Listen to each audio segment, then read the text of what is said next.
Mihăiță, ce faci, mă, aici? Ce se va bine, sunt bine sănătos. Bine Uite, sănătos. m-a ajutat Dumnezeu, m-a pus Dumnezeu pe picioare. Am mașini de salvare, lucrez la spitalul nou.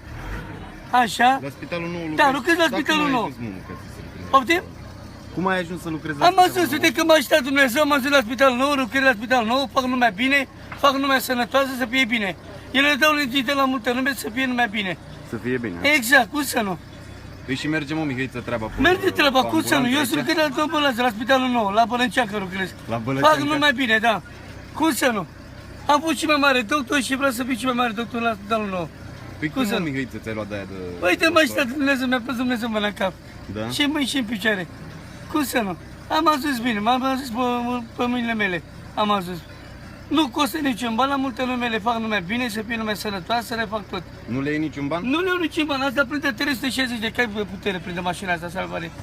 Asta e cea mai tare mașină care am luat-o pe fața pământului, în toată România. Fac numai bine. Nu costă niciun ban.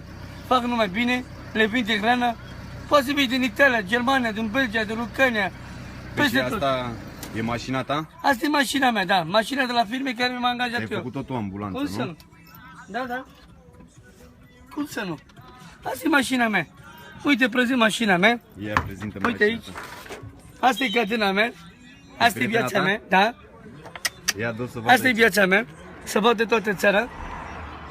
Asta este, o cheamă Beyoncé. O cheamă Beyoncé Beyoncé. o cheamă? Beyoncé, da. Asta e Beyoncé, uite. Am Gata, făcut ai o lăsat-o țiță, pe româncă? da, am făcut o țiță să crească și mie dinții. Ai lăsat-o pe româncă? Cum să nu? Da. O iubesc. Bine, mă, Mihăiță. Doamne ajută. Doamne ajută.